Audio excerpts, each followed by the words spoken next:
Hello అండి, అందరికీ నమస్తే. Good morning. నేను మీ శ్రీనివాస్ని. ఈనాడు, ఆంధ్రజ్యోతి, సాక్షి, ఆంధ్రప్రభ తెలుగులో ఈ 4 ప్రధానమైన వార్తాపత్రికల్లో వచ్చిన ముఖ్యమైన వార్తాంశాలను అనలైజ్ చేస్తాను. వీడియో చివరి వరకు చూడండి. కొత్త వాళ్ళు ఎవరైనా ఉంటే ఛానల్ని సబ్స్క్రైబ్ చేసుకోండి అండ్ ఎక్కువ మంది లైక్ చేయండి. ప్రతి ఒక్కరూ లైక్ చేయడానికి ప్రయత్నించండి. కొంతమంది నిన్న నేను న్యూస్ పేపర్ అనాలిసిస్ వీడియో చేయలేదు అంటున్నారు. నిన్న న్యూస్ పేపర్ సెలవు, మొన్న దసరా కదా, మొన్న సెలవు కాబట్టి నిన్న పత్రికలు రావు, అందుకే చేయలే. సంవత్సరానికి 4 సెలవులు ఉంటాయి: దసరా, దీపావళి, వినాయక చవితి, దసరా, దీపావళి, సంక్రాంతి. ఈ 4 రోజులు కూడా వార్తాపత్రికలు సెలవు రోజులు అనమాట. కాబట్టి ఆ తర్వాత రోజు న్యూస్ పేపర్స్ పబ్లిషింగ్ అవ్వవు. సో అది అర్థం చేసుకోకుండా చాలామంది నేను కావాలని చేయలేదని ఎవరికి నచ్చినట్టు వాళ్ళు కొంతమంది కామెంట్ చేశారు, మెసేజ్ చేశారు. కొంచెం ఇబ్బందికరంగా అనిపించింది అనమాట నాకు. కొంతమంది అంటే నేను కావాలని ఎగ్గొట్టేది ఏమీ ఉండదండి. నేను ఎంత ముఖ్యమైన పనులున్నా మీకు తెలుసు. నేను ఒక 14 గంటల పాటు జర్నీ చేసి 800 కిలోమీటర్లు జర్నీ చేసిన తర్వాత కూడా పొద్దున్న 9కి 9:30కి ఈ వీడియో చేసిన రోజులు ఉన్నాయి. అంత డెడికేటెడ్గా చేస్తున్నా సరే నేను ఒక్కరోజు చేయకపోయేసరికి కొంతమంది మరీ దారుణంగా కామెంట్ చేశారు. అంటే నాకేం చెప్పాలో తెలియలేదు, అందుకే చెప్తున్నాను. ఇది నేను మంచి వైపు వెళ్తున్నానో చెడు వైపు వెళ్తున్నానో ఒక్కోసారి నాకు తెలియట్లా. నేను వెళ్తున్నది ఎలా ఉన్నది అనేది నాకు అర్థం కావట్లేదు. ఏదో వెళ్తున్నాను అంతే, మీరు చూస్తున్నారు అంతే. కానీ చూడడంలో ఆ సిన్సియారిటీ, ఆ సీరియస్నెస్ ఉన్నప్పటికీ ఒక్కరోజు అరే దసరా కదా, సెలవు కదా అనేది కూడా ఆలోచించకుండా వీడు చేయలేదంటే వీడికి ఇంకో పని ఏదో ఉంది అనేటట్టు నన్ను టార్గెట్ చేయడం మొదలుపెట్టారు. అసలు బెదిరింపులు అనమాట కొంతమంది సబ్స్క్రైబర్స్ అయితే. అంటే కొంతమంది, అందరి గురించి అనట్లా, కొంతమంది గురించి. సరే, ఎనీవే పక్కన పెట్టేస్తే, పట్టణాల్లో తాగునీటికి 10,319 కోట్లు, అమృత్ 2.0 కింద పనులు, రాష్ట్రంలో కారవాన్ పర్యాటకం, హోమ్ స్టే విధానం, సాగునీటి ప్రాజెక్టులు, మరమ్మతులకు నిధులు, మంత్రిమండలి నిర్ణయాలు. ఆల్రెడీ ఈ అమృత్ పథకం మీకు గుర్తుండే ఉంటుంది. 2015 తర్వాత రాష్ట్రంలోని చాలా పట్టణాల్లో తాగునీటి సరఫరా కోసం నిధులు ఇచ్చారు. ఇప్పుడు మళ్ళీ అమృత్ 2.0 కింద పనులు ప్రారంభించబోతున్నారు. 10,319 కోట్లు ఇచ్చారు. రాష్ట్రంలో అర్బన్ ఏరియాస్లో మాత్రమే. పట్టణాల్లో తాగునీటి సరఫరా వ్యవస్థ మెరుగుపరిచేందుకు అమృత్ 2.0 కింద ప్రభుత్వం చర్యలు తీసుకొనుంది. ఇందుకోసం 10,319.93 కోట్లతో ప్రతిపాదించిన 281 ప్రాజెక్టుల అమలుకు మంత్రివర్గం ఆమోదం తెలిపింది. అలాగే ప్రకాశం బ్యారేజ్, దివిసీమ భద్రతకు 450 కోట్లతో పనులంట. ప్రకాశం బ్యారేజ్, దివిసీమ ప్రాంతంలో వరదల కారణంగా దెబ్బతిన్న ప్రాంతాల్లో మరమ్మతులకు 449.92 కోట్లతో పనులు చేపట్టే ప్రతిపాదనలకు ఆమోదం తెలిపారు. ఇందులో 517 పనులు, 107 కోట్లతో ఇప్పటికే నిర్వహణ. ప్రకాశం బ్యారేజ్, దివిసీమలో బండ్ల బలోపేతానికి ప్రతిపాదన అంట.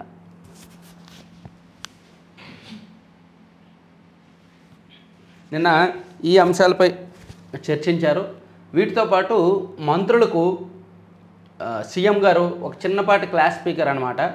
ఎమ్మెల్యేలను కంట్రోల్ చేయండి, మీరు ఇప్పుడు మంత్రులు వాళ్ళ సొంత జిల్లాలు ఉంటాయి, అలాగే ఇన్ఛార్జ్ మంత్రులుగా కొన్ని జిల్లాల్లో వ్యవహరిస్తారు. ఇన్ఛార్జ్ మంత్రులుగా ఉన్న జిల్లాల్లో ఆ 7 ఎమ్మెల్యేలను కూడా మీరు కంట్రోల్ చేయలేరా? ఎమ్మెల్యేలు ఏం మాట్లాడుతున్నారు, ఏం చేస్తున్నారు, వాళ్ళతో మీరు సమన్వయం చేసుకోలేరా?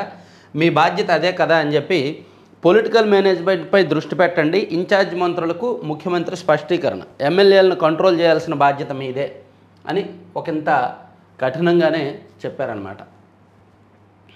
ఇదిగోండి, కంట్రోల్లో పెట్టండి, కట్టు తప్పుతున్న ఎమ్మెల్యేలతో మాట్లాడండి, తప్పొప్పులు వారికి తెలియజేయండి, అయినా వినకుంటే నాకు చెప్పండి. అసెంబ్లీలో కొందరి తీరు బాలేదు, సభలో ఏం మాట్లాడాలో ఎమ్మెల్యేలకు చెప్పాల్సిన బాధ్యత మీదే. ఇన్ఛార్జ్ మంత్రులకు సీఎం స్పష్టీకరణ, శాఖాపరంగా విమర్శలకు తావివ్వద్దు, విమర్శలు వస్తే వెంటనే స్పందించండి. మంత్రులకు చంద్రబాబు దిశానిర్దేశం.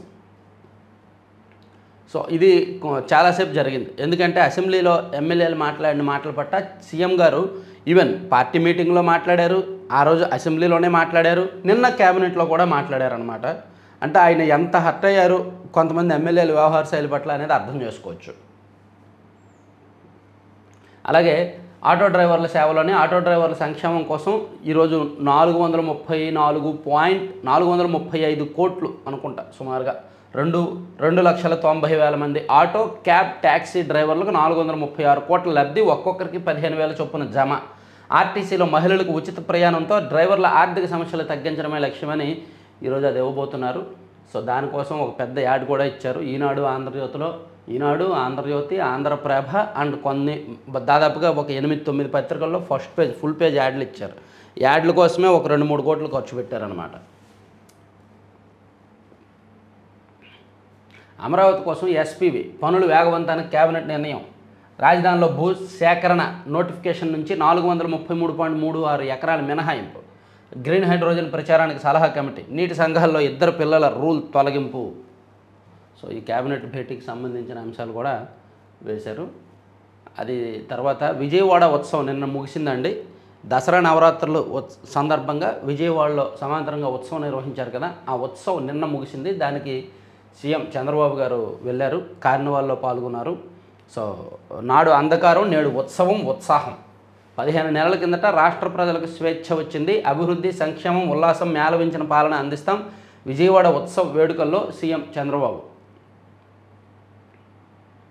అది మనం చూడొచ్చు. తర్వాత జాతీయ రహదారుల క్యూఆర్ కోడ్లు అంట. జాతీయ రహదారుల పొడవున ఆయా రహదారుల సమాచారం, అత్యవసర హెల్ప్లైన్ నెంబర్లు తెలిపేలా క్యూఆర్ కోడ్లను ఏర్పాటు చేస్తున్నట్టు NHAI శుక్రవారం తెలిపింది. ఇవి సదరు రహదారుల ప్రాజెక్టుకు సంబంధించిన సమాచారంతో పాటు national highway number, highway chainage, project పొడవు వివరాలను తెలియజేస్తాయి. ఇందులో హైవే గస్తీ, టోల్ మేనేజరు, రెసిడెంట్ ఇంజనీర్ల నెంబర్లు, అత్యవసర హెల్ప్లైన్ 1033 నెంబర్ అందుబాటులో ఉంటాయని NHAI ఓ ప్రకటనలో తెలిపింది. సో నేషనల్ హైవేల మీద ఎక్కడికక్కడ క్యూఆర్ కోడ్లు పెడతారండి. ఆ క్యూఆర్ కోడ్ల మీద మీరు స్కాన్ చేస్తే కంప్లీట్ సమాచారం ఉంటుంది. ఈ హైవే ఎక్కడి నుంచి ఎక్కడి వరకు, ఆ ప్రాజెక్ట్ కాస్ట్ ఎంత, మెయింటెనెన్స్ ఎవరిది, టోల్ గేట్లు ఎక్కడెక్కడ ఉంటాయి, టోల్ ప్లాజా ఎంత దూరంలో ఉంది, రెస్టారెంటు, పోలీస్ స్టేషన్లు, పెట్రోల్ పంపులు, మరుగుదొడ్లు, ఇవన్నీ కూడా అందులో సమాచారం, పూర్తి సమాచారం ఉంటుందంటండి. మంచి నిర్ణయం అది. అలాగే ఉత్తరాంధ్రను వరదలు వణికిస్తున్నాయి. నిన్న ఉదయం నుంచి కూడా యాక్చువల్లీ 4-5 రోజుల నుంచి వర్షాలు నాన్ స్టాప్గా కురుస్తూనే ఉన్నాయి. నిన్న ఉదయం నుంచి ఆ హిరమండలం, గొట్ట బ్యారేజీ అండ్ వంశధార, నాగావళి ఈ నదులు పరిమితికి మించి పొంగి ప్రవహిస్తున్నాయి అన్నమాట. కొన్ని గ్రామాలు జలదిగ్బంధంలో చిక్కుకుపోయాయి. వరద గుప్పెట్లో సిక్కోలు, ఉగ్రరూపం దాల్చిన వంశధార, నాగావళి నదులు, ముంపు బారిన తీర గ్రామాలు, మట్టి గోడలు కూలి 3, విద్యుతాఘాతంతో 1 మృతి. విశాఖలో ఈదురుగాలుల బీభత్సం, ఉత్తరాంధ్రను వణికించిన తీవ్ర వాయుగుండం. ఇప్పటికీ కూడా ఉత్తరాంధ్ర జిల్లాల్లో చాలా ఇళ్ళు మట్టి గోడలతోనే ఉంటాయి. మా ఇల్లు కూడా చిన్నప్పుడు మట్టి గోడలే ఉండేది. మట్టి గోడలు పైనేమో గడ్డి ఇల్లు ఉండేదన్నమాట. మాది కూడా చిన్నప్పుడు ఈవెన్ మేము 10th క్లాస్ అయ్యే వరకు కూడా అదే ఇంట్లో. అక్కడ గడ్డిల్లు ఉండేది, పైన గడ్డి ఉంటుంది, కిందేమో మట్టి గోడలు ఉంటాయి. సో అటువంటి ఇంట్లోనే మేము ఉండేవాడిని. నేను 6th ఉన్నప్పుడు అనుకుంటా ఇలాగే వర్షాలు పడి మట్టి గోడలు వర్షానికి తడిసి గోడ పడిపోయింది. అంటే అటువంటి శ్రీకాకుళం, ఉత్తరాంధ్రలో ఇప్పటికీ కూడా అదే పరిస్థితిలో ఉంటాయి కొన్ని ఇళ్ళు. సో మట్టి గోడలు వర్షానికి నానతాయి కదా, నానినప్పుడు మట్టి ఆ పట్టు కోల్పోతుంది కదా, కోల్పోయినప్పుడు పడిపోద్ది అనమాట. విద్యుతాఘాతంతో 1 మృతి. విశాఖలో ఈదురుగాలుల బీభత్సం, ఉత్తరాంధ్రను వణికించిన తీవ్ర వాయుగుండం. సో ఉత్తరాంధ్ర ఇంకొక 4-5 రోజుల పాటు అప్రమత్తంగా ఉండాలి. అక్కడ శ్రీకాకుళం జిల్లాకి సమస్య ఏంటంటే 2 నదులు ఉన్నాయి. ఒకవైపు వంశధార, మరోవైపు నాగావళి. ఆ 2 సమాంతరంగా ఉంటాయి. ఆ 2 ఇలా ఉగ్రరూపం దాల్చాయంటే వందలాది గ్రామాలు నీట చిక్కుంటాయి అన్నమాట.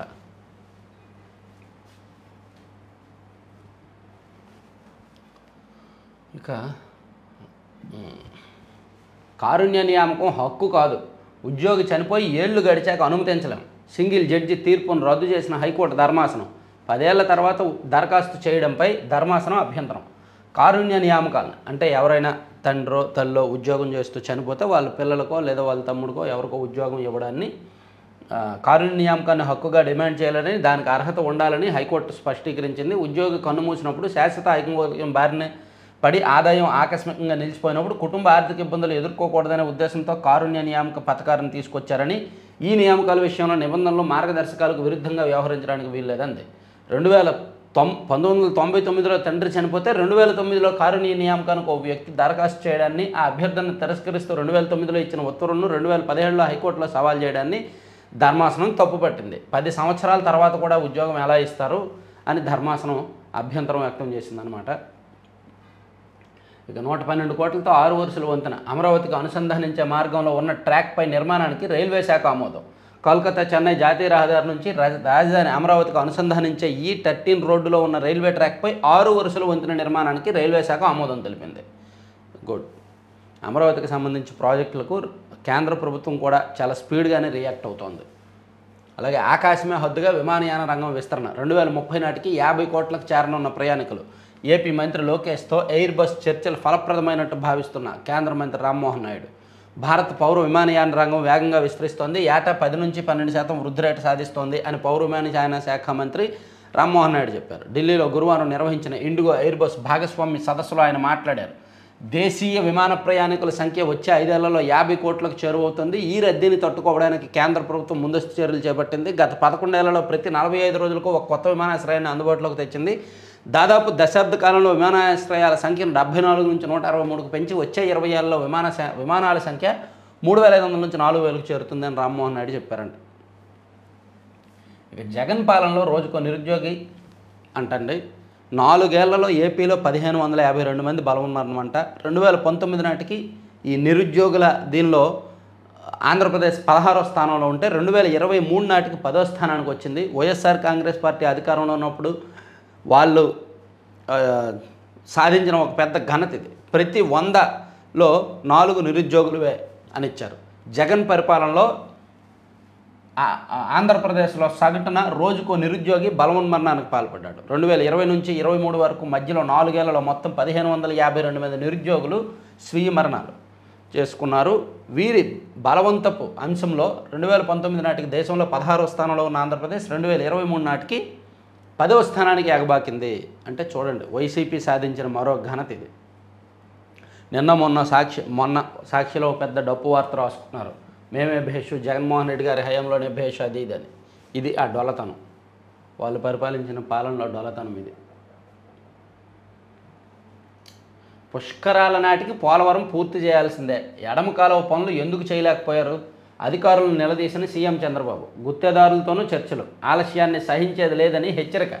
పోలవరం ప్రాజెక్టును 2027 జూన్ నాటికే పూర్తి చేయాలి. పుష్కరాల సమయానికి ప్రాజెక్టు సిద్ధంగా ఉండాలి. తొలుత 2027 డిసెంబర్ అనుకున్నాం. అంతకన్నా ముందే పూర్తి చేసేలా ప్రణాళికలు రూపొందించుకోవాలి. షెడ్యూల్ ప్రకారం పనులు పూర్తి చేయకపోతే సహించేది లేదు అని ముఖ్యమంత్రి చంద్రబాబు హెచ్చరించారు. అంటే నిజమే, పుష్కరాలకి కొంచెం లక్షలాది మంది జనం వస్తారు కాబట్టి వాళ్ళు వీలైతే పోలవరం ప్రాజెక్టు చూడడానికి కూడా వెళ్తారు ప్రాజెక్టు పూర్తి అయిపోతే. అందుకని పర్యాటకంగా కూడా బాగుంటుంది కాబట్టి సీఎం గారు చెప్పినట్టున్నారు పోలవరం ప్రాజెక్టు పుష్కరాల నాటికి పూర్తి అవ్వాలి అని. చిల్లీ పన్నీర్ ఒక ప్లేట్ ఇవ్వయ్యా, రుచి బాగుంది, కారం కొంచెం తగ్గించాలి. రోబో షెఫ్ ఎన్ని రకాల వంటలు చేస్తుంది. విజయవాడ ఉత్సవంలో సీఎం చంద్రబాబు సరదా సంభాషణ. ఓకే, ఎమ్మెల్యేలను కంట్రోల్ చేసే బాధ్యత మీదే పొలిటికల్ మేనేజ్మెంట్పై దృష్టి పెట్టండి. ఇన్ఛార్జ్ మంత్రులకు ముఖ్యమంత్రి స్పష్టీకరణ. ఇక విజయ్ రష్మికల నిశ్చితార్థం. గీత గోవిందం అండ్ డియర్ కామ్రేడ్ ఈ 2 సినిమాల్లో కలిసి నటించిన విజయ్ దేవరకొండ అండ్ రష్మిక మందన్న వీళ్ళిద్దరూ కూడా అప్పటి నుంచే ప్రేమలో ఉన్నట్టు ఎప్పటి నుంచో వీళ్ళ మీద రకరకాల వార్తలు నడుస్తున్నాయి. సో అది నిజమే. నిన్న ఎంగేజ్మెంట్ జరిగింది, చాలా సైలెంట్గా అత్యంత ముఖ్యుల మధ్య ఎంగేజ్మెంట్ జరిగింది. ఫిబ్రవరిలో పెళ్లి జరగబోతోందంట. ఇక కడప ఎమ్మెల్యే మాధవిరెడ్డిపై అసభ్యకర పోస్టులు. మాజీ ఉప ముఖ్యమంత్రి పిఏ ఖాజా అరెస్టు అనంతరం బెయిల్పై విడుదల. కడప ఎమ్మెల్యే మాధవిరెడ్డిపై సామాజిక మాధ్యమాల్లో అసభ్య పోస్టులు పెట్టిన మాజీ ఉప ముఖ్యమంత్రి అంజద్ బాషా పిఏ వ్యక్తిగత కార్యదర్శి షేక్ మహమ్మద్ ఖాజాను 1వ పట్టణ పోలీసులు అరెస్ట్ చేశారు. డీఎస్పీ వెంకటేశ్వర్లు తన కార్యాలయంలో గురువారం నిందితుడిని మీడియా ఎదుట హాజరుపరిచి వివరాలు వెల్లడించారు. అయితే వెంటనే బెయిల్ ఇచ్చేస్తారు, అది సోషల్ మీడియా కేసు కదా, వెంటనే బెయిల్ ఇచ్చేస్తారు, ఇబ్బంది ఉండదు. మన ఉత్పత్తులను ప్రమోట్ చేసుకుందాం. ఖాదీ సంతలో ముఖ్యమంత్రి చంద్రబాబు. గాంధీజీ స్ఫూర్తితో ఖాదీ సంతలు. ఖాదీ సంతలు ఎక్కడెక్కడ ఉన్నాయి ఒకసారి వెళ్దాం సరదాగా. ప్రధాని మోదీ మన మూలాలు మర్చిపోకుండా భవిష్యత్తును దృష్టిలో పెట్టుకుని విధానాలు రూపొందిస్తున్నారు. మేక్ ఇన్ ఇండియా, ఆత్మనిర్భర్ భారత్లో మనం అనేక రంగాల్లో స్వయం సమృద్ధి సాధించామని ముఖ్యమంత్రి చంద్రబాబు అన్నారు. గాంధీ జయంతి సందర్భంగా ఆత్మనిర్భర్ భారత్ అభియాన్లో భాగంగా విజయవాడలో ఏర్పాటు చేసిన ఖాదీ సంతను గురువారం సీఎం చంద్రబాబు, మంత్రి కొల్లు రవీంద్ర, భాజపా రాష్ట్ర అధ్యక్షుడు మాధవ్, బ్యాడ్మింటన్ క్రీడాకారిణి సింధు సందర్శించారు. ఖాదీ, కలంకారీ, ఏటికొప్పాక, కొండపల్లి బొమ్మలతో పాటు వివిధ దేశీయ ఉత్పత్తుల స్టాళ్లను పరిశీలించారు. అయితే ఈరోజు వెళ్తా ఖాదీ సంత అంట. ఫిబ్రవరి 23 నుంచి ఇంటర్మీడియట్ పబ్లిక్ పరీక్షలు. ఓకే, రోబో వంట రుచికరం అంట. ఓకే, 2.90 లక్షల మంది డ్రైవర్లకు నేడు 436 కోట్లు చెప్పుకున్నాం. బలహీనపడిన వాయుగుండం నిందితులను బంధించి నడి రోడ్డుపై నడిపించాయి. ఇదిగో చిత్తూరు నగర వనంలో ఒక జంట ఉండగా యువకుడిని నిర్బంధించి చెట్టుకు కట్టేసి ఆ బాలికను వీళ్ళు అత్యాచారం చేశారు. వీళ్ళు మీద కేసులు లేవు, వీళ్ళందరూ కూడా తెలుగుదేశం పార్టీ వాళ్ళు, వీళ్ళు ఎమ్మెల్యే అనుచరులు అని చెప్పి సాక్షిలో తెగ రాశారు. కానీ వాళ్ళని అరెస్ట్ చేశారు పోలీసులు. అరెస్ట్ చేసి నడి రోడ్డు మీద నడిపించి కోర్టుకు తీసుకువెళ్ళారు. సో దీనిలో పొలిటికల్ అబ్లిగేషన్స్ ఏమీ లేవు, కానీ సాక్షిలో ఊరుకూరుగా అలా రాశారు. చిత్తూరులోని మురకంబట్టు నగరవనంలో బాలికపై జరిగిన అత్యాచార కేసును ఎట్టకేలకు పోలీసులు ఛేదించారు. అఘాయిత్యానికి పాల్పడిన 3 నిందితులను అరెస్ట్ చేశారు. మీడియాకు వివరాలు వెల్లడించిన తర్వాత వారికి బేడీలు వేసి చెప్పులు తీయించి స్థానిక పాత డిపిఓ కార్యాలయం నుంచి జిల్లా న్యాయస్థానం వరకు ప్రజలందరికీ కనిపించేలా కిలోమీటర్ మేర నడిపించుకుంటూ తీసుకెళ్లారు. తర్వాత కల్తీ నెయ్యిపై ఊపందుకున్న సిట్ దర్యాప్తు. జనం మర్చిపోయారు, కానీ అప్పుడప్పుడు పేపర్లు గుర్తు చేస్తుంటాయిలే ఇటువంటి కేసులు. వరద గుప్పెట్లో సిక్కోలు. విశాఖ, శ్రీకాకుళం, విజయనగరం ఈ 3 జిల్లాలు కూడా వణుకుతున్నాయి. 3 ఉమ్మడి జిల్లాలు. జీఎస్టీ వసూళ్లలో ప్రతి నెల రికార్డే. సెప్టెంబర్ వసూలది అదే తీరు. అధిక ఆదాయార్జన దిశగా రాష్ట్రంలో ఈ ఏడాది ఏప్రిల్ నుంచి సెప్టెంబర్ వరకు ప్రతి నెల నికర జీఎస్టీ రాబడి రికార్డు నెలకొల్పుతూ వస్తోంది. 2017లో జీఎస్టీ శకం ప్రారంభమయ్యాక తొలి 6 మాసాలతో పోలిస్తే నెల ఇప్పుడు సాధించిన నికర రాబడి లేదు. ఇప్పుడు సాధించినంతగా గతంలో ఎప్పుడూ లేదంట. ఇక తెలుగు కళా వైభవానికి గిన్నీస్ రికార్డు. 40 బృందాలు 3000 మందితో కళాకారులతో విజయవాడ దసరా కార్నివాల్. 3 కిలోమీటర్ల మేర కథం తొక్కిన కళా బృందాలు, వీక్షకులను కట్టిపడేసిన ప్రదర్శనలు. 3000 మంది కళాకారులతో సాంస్కృతిక కవాతు మెగా కార్నివాల్ జరిగిందంట.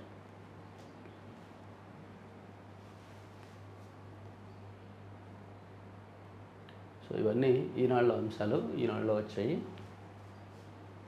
నేషనల్ అంశాలు మళ్ళీ చూద్దాం. సాక్షికి వెళ్దాం ఒకసారి. సాక్షిలో ఇది రాశారండి, ఇది వాస్తవమే. ఉమ్మడి చిత్తూరు జిల్లా పరిధిలో అది తంబళ్ళపల్లి నియోజకవర్గంలో తెలుగుదేశం పార్టీ నాయకుడు ఇంట్లోనే ఒక నకిలీ మద్యం తయారు చేసే ప్లాంట్ ఒకటి పెట్టేశాడు ఆయన. ఇంట్లోనో లేదంటే ఒక ప్లాంట్ వాళ్ళ స్థలంలోనో ఒక ప్లాంట్ పెట్టి భారీగా నకిలీ మద్యం తయారు చేస్తున్నారు. స్పిరిట్ ఒకటి కొనుగోలు చేస్తున్నారు. స్పిరిట్ కొనుగోలు చేసి దానికి సంబంధించిన ఆ మద్యం లిక్విడ్స్ ఏవో చేసి భారీగా తయారు చేసి దీనికి ఈ రెగ్యులర్ మద్యం బ్రాండ్ల స్టిక్కర్లు అంటించేస్తున్నారు. లేదా ఆ బాటిల్లో ఈ మద్యం వేసేసి అమ్మేస్తున్నారు అనమాట దుకాణాల్లో. చాలా దారుణం. అసలు ఎంత క్రూరంగా వ్యవహరిస్తున్నారో చూడండి. ఒక 2 నెలల కిందట అనుకుంటా శ్రీకాకుళం జిల్లా బుడితి మా ఊర్లోనే ఒకటి పట్టుకున్నారు అవలింగ్లో ఇలా నకిలీ మద్యం తయారు చేస్తున్న ముఠాని. అలాగే నెల 15 రోజుల కిందట జంగారెడ్డిగూడెంలో ఒక ముఠాని పట్టుకున్నారు. ప్లస్ ఇప్పుడైతే ఇది భారీగా టీడీపీ నేతల సూత్రధారులుగా నకిలీ మద్యం మాఫియా. తంబళ్ళపల్లి సాక్షిగా అంతర్జాతీయ మాఫియాను తలపించిన నకిలీ మద్యం తయారీ ర్యాకెట్. మొలకల చెరువులో కళ్ళు చెదిరేలా ఉన్న ప్లాంట్ గుట్టురట్టు. ఊరూరా ఇప్పటికే బెల్ట్ షాపులు. ఇది చాలదన్నట్టు ప్రభుత్వ పెద్దల దన్నుతో ఏకంగా నకిలీ మద్యం తయారీ. ప్రజల ప్రాణాలతో చెలగాటమాడుతున్న కూటమి నేతలు పెద్ద పెద్ద డ్రమ్ములు, యంత్రాలు, మోటార్లు, నకిలీ లిక్కర్ పట్టుబడడమే ఇందుకు నిదర్శనం. 48 క్యాన్లలో నకిలీ మద్యం, 15,024 బాటిల్ స్వాధీనం. భారీగా ఉన్నాయండి, భారీగా. ఇంత భారీగా తయారు చేశాడు. వేలాది బాటిల్ తయారు చేసి షాపులకు ఇస్తున్నాడు ఈయన. షాపులకు ఇస్తున్నాడు అనమాట. షాపులకు ఇస్తే షాపులో వాళ్ళు ఏం చేస్తున్నారంటే అక్కడ ఉన్న ఏవో ఒక లేబుల్ ఉంటాయిగా, ఆ నకిలీ లేబుల్, ఆ లేబుల్ తీసుకొచ్చి దీనికి అంటించేసి అమ్మేస్తున్నాడు. ప్రజల ప్రాణాలు ఏంటో అసలు. అంటే పార్టీలో ఎవరు చేసినా అది పార్టీ మొత్తానికి మార్క ఉంటుందిలే. కాబట్టి సాక్షి వాళ్ళు గట్టిగా రాశారు.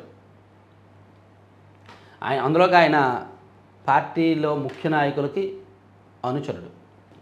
ఇక ఉత్తరాంధ్ర అతలాకుతలం. తీవ్ర వాయుగుండం ప్రభావంతో ఎడతెగిన వర్షాలు. ఇందాక చెప్పుకున్నాం. రాజధాని కోసం భూములు ఇవ్వకపోతే బలవంత భూసేకరణ. ఎయిర్పోర్టులు, స్టేడియాలు, విగ్రహాలు వంటి వాటికి ప్రత్యేక కంపెనీ ఏర్పాటు. డీపట్టా భూములు కంపెనీలకు లీజులు ఇవ్వడానికి అనుమతి. ఆటో ట్యాక్సీ వాలాలకు ఏడాదికి 15,000 ఆర్థిక సాయం. పర్యాటక రంగాన్ని ప్రోత్సహించడానికి క్యారవాన్, హోమ్ స్టే, టూరిజం పాలసీలు. 23 ప్రతిపాదనలకు మంత్రివర్గం ఆమోదం. ఇక గిరిజన బాలికపై గ్యాంగ్ రేప్. అల్లూరు సీతారామరాజు జిల్లా నుంచి బాలికను తీసుకెళ్లి విశాఖలో 2 అత్యాచారం. కలెక్టర్కు ఫిర్యాదుతో వెలుగులోకి దారుణం. ఈ ఘటనపై సెప్టెంబర్ 13 ఫిర్యాదు చేసిన స్పందించిన చింతపల్లి పోలీసులు. తీవ్ర ఆగ్రహం వ్యక్తం చేస్తున్న గిరిజన నాయకులు నిందితులపై కఠిన చర్యలు తీసుకోవాలని డిమాండ్. ఇవి ఒకటి పెరుగుతున్నాయి. మొన్న చిత్తూరులో ఒక బాలిక మీద, మళ్ళీ గిరిజన బాలిక మీద. ఇక అదొక చరిత్ర. 2019 అక్టోబర్ 2వ తేదీన దేశమంతా ఏపీ వైపు చూసింది. ఒకేసారి ఏకంగా 1.34 లక్షల శాశ్వత ప్రభుత్వ ఉద్యోగాల కల్పన. సచివాలయ వ్యవస్థ ఏర్పాటు 2019 అక్టోబర్ 2వ తేదీన. సచివాలయ ఉద్యోగులు 1,34,000 మంది వచ్చారు. వాళ్ళు వచ్చారే కానీ వాళ్ళలో సాటిస్ఫై లేదు. అందులో ఒక 15,000 మంది మానేసే ఉంటారు. ఒక 10% మంది ఉద్యోగాలు మానేశారు ఇప్పటికే. మిగిలిన ఉద్యోగాలేమో ప్రభుత్వం భర్తీ చేయట్లేదు. మిగిలిన వాళ్ళ మీద విపరీతమైన ఒత్తిడి ఉంది. వాళ్ళు ఏం చేస్తున్నారో వాళ్ళకే తెలియట్లా, వాళ్ళ భవిష్యత్తు ఏంటో వాళ్ళకే తెలియట్లా, ఏదో చేస్తున్నారు అంతే. ఇక ప్రభుత్వ ఆసుపత్రుల దుస్థితికి ఇదే నిదర్శనం. సెల్ ఫోన్ వెలుతురులో క్షతగాత్రులు కుట్లు. పాడేరు జిల్లా ఆసుపత్రిలో దైన్యం. విద్యుత్ సరఫరా లేక రోగులకు అవస్థలు. అంబేద్కర్ విగ్రహంపై పెట్రోల్ పోసి నిప్పు. సీఎం ప్రాతినిధ్యం వహిస్తున్న చిత్తూరు జిల్లాలో టీడీపీ మూకల ఉన్మాదం. వెదురుకుప్పం మండలం దవళంపేట గ్రామంలో దారుణ ఘటన. పెళ్ళుబుకిన ప్రజా ఆగ్రహ జ్వాల. దోషులను పట్టుకోండి, మీ కాళ్ళు పట్టుకుంటా. పోలీసులకు సర్పంచ్ వేడుకోలు. సమగ్ర నివేదికను కలెక్టర్, ఎస్పీలకు జాతీయ ఎస్సీ కమిషన్ ఆదేశాలు. ఎస్సీ కమిషన్ ఆదేశించడం ఏంటి? కోర్టులు స్పందించాలి, అన్ని వ్యవస్థలు స్పందించాలి. ఒక్క కులానికి సంబంధించిన కమిషన్ ఆదేశించడమే ఇక్కడ దరిద్రం, మన దేశానికి పట్టిన దరిద్రం. అంబేద్కర్ని ఒక కులానికి పరిమితం చేయడానికి ఇటువంటివే కారణాలు అవుతాయి. కోర్టు స్పందించవచ్చు, లేదా వేరే ఏమైనా స్పందించవచ్చు. సో అంబేద్కర్ విగ్రహానికి పెట్రోల్ పోసి నిప్పండించారంటే ఎవరో ఆకతాయిలు చేసిన పనేమో. మందు తాగేసి ఒళ్ళు బలిసి ఏం చేస్తున్నారో తెలియక చేసిన పని. మేబీ ఇందులో టీడీపీ వాళ్ళు ఉన్నారా లేదా అంటే ఎవరనేది నాకు ఈ ఘటనకు సంబంధించి ఫుల్ డీటెయిల్స్ అయితే తెలియదు. కానీ ఒకటి మాత్రం, ఇలా చేశాడు అంటే ఆడు ఎంత క్రూరుడై ఉంటాడు. ఒళ్ళు మర్చిపోయి మందు తాగేసి చేసిన పనులన్నీ ఇవన్నీ కూడా. అంటే కులాలకు సంబంధించిన గొడవలు పెట్టాల్సి వచ్చినప్పుడు, సెన్సిటివ్ అంశాలను రాజేయాలని వచ్చినప్పుడు ఇలాంటి పనులు, చెత్త పనులు చేస్తారు. వెదురుకుప్పం మండలం దవలంపేట గ్రామంలో దారుణ ఘటన జరిగింది. స్టేషన్ బెయిల్ ఇవ్వాల్సిన కేసులో రిమాండ్ కోరతారా? సోషల్ మీడియాలో పోస్ట్ పెడితే అరెస్ట్ చేస్తారా? పోలీసులపై వైఎస్ఆర్ జిల్లా 3వ అదనపు మేజిస్ట్రేట్ ఆగ్రహం. వెంటనే 41A నోటీసులు ఇచ్చి విడుదల చేయాలని ఆదేశం. టీడీపీ ఎమ్మెల్యే మాధవిరెడ్డికి సంబంధించిన పోస్టును షేర్ చేశారని మాజీ deputy CM PA arrest. Court ఆదేశాలతో విడుదల. ఆపరేషన్ సింధూర్ 2.0. భారత్ పైకి ఉగ్రవాదులను ఎగదోస్తే ఆపరేషన్ సింధూర్ 2.0 ప్రారంభిస్తామని, అసలు ప్రపంచ పటంలో పాకిస్తాన్ లేకుండా చేస్తామని ఆర్మీ చీఫ్ ఉపేంద్ర ద్వివేది హెచ్చరించారు నిన్న.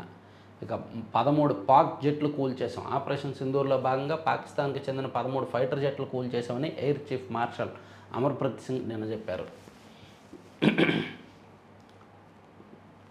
లల్లాదేవి ప్రముఖ రచయిత పరుచూరి నారాయణాచార్యులు కన్నుమూశారు. వృద్ధాప్యంతో పాటు అనారోగ్య సమస్యలతో ఆయన కన్నుమూశారు. ఫిబ్రవరి 23 నుంచి ఇంటర్మీడియట్ పరీక్షలంట.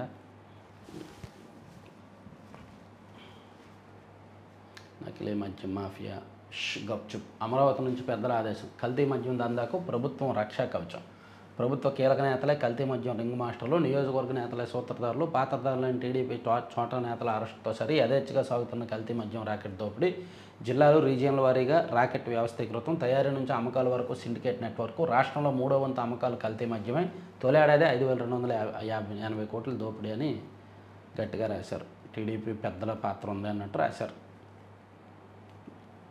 మద్యం తాగుతున్న వాళ్ళు చూసుకోండి, ఎందుకంటే పరిస్థితులు బాగాలేవు.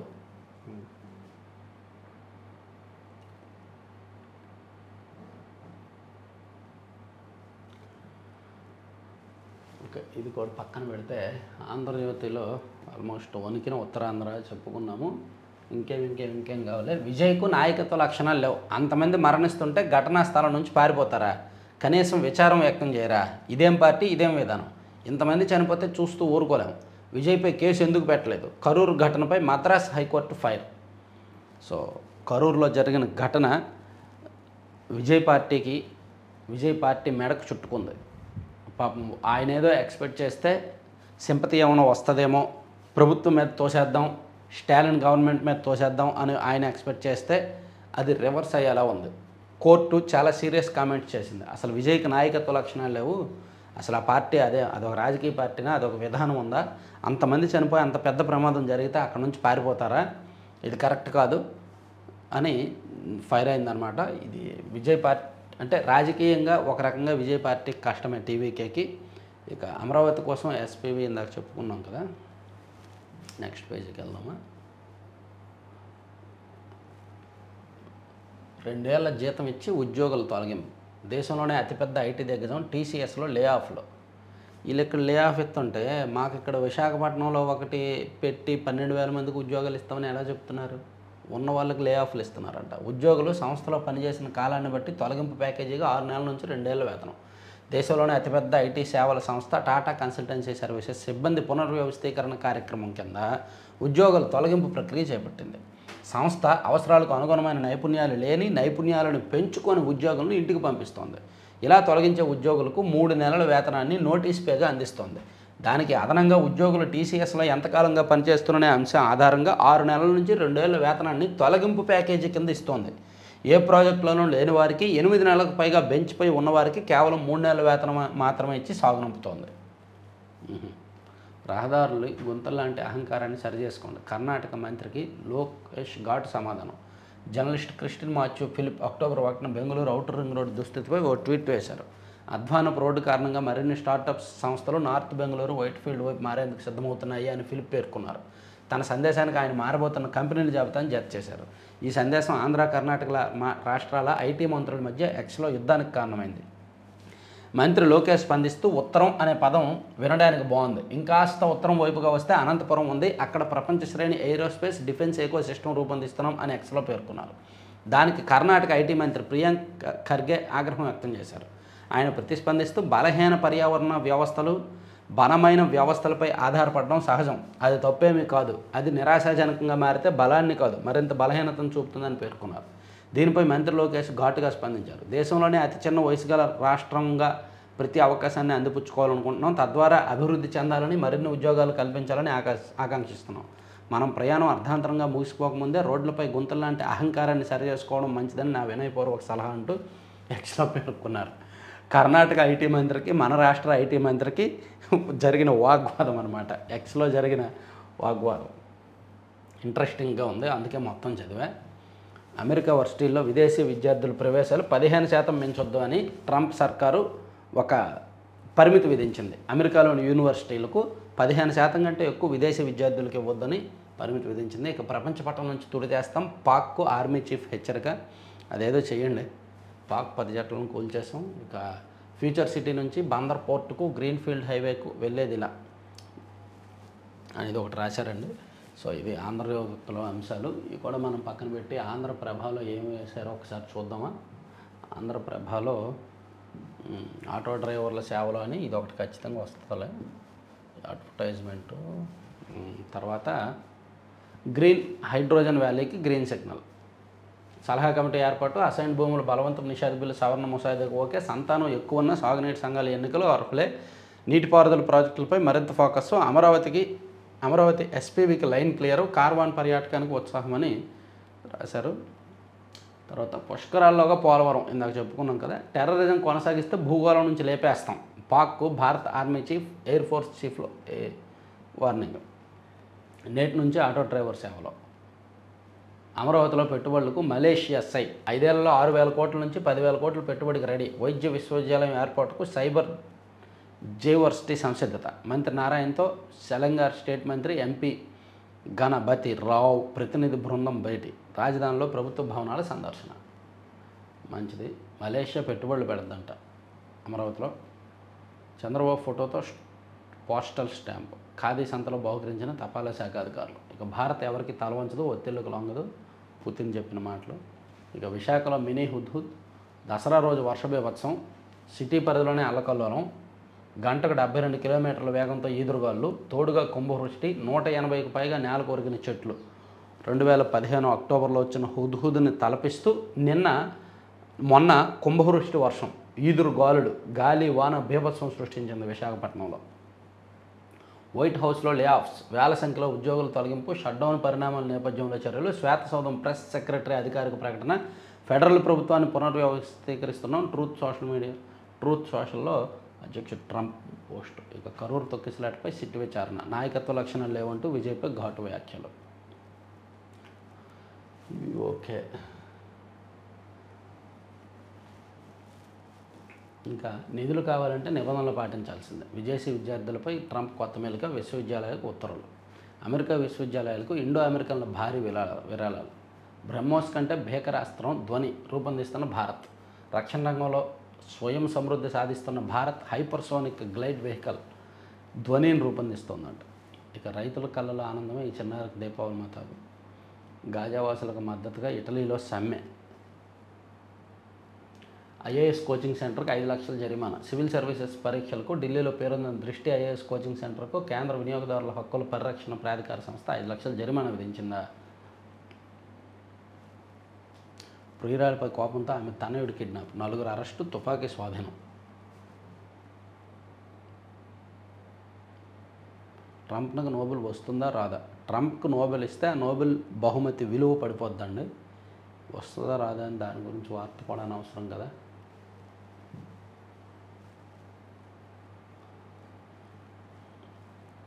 సో ఇవి 4 పత్రికల్లో వచ్చిన వార్తాంశాలు. చివరి వరకు చూసిన ప్రతి ఒక్కరికి ధన్యవాదాలు.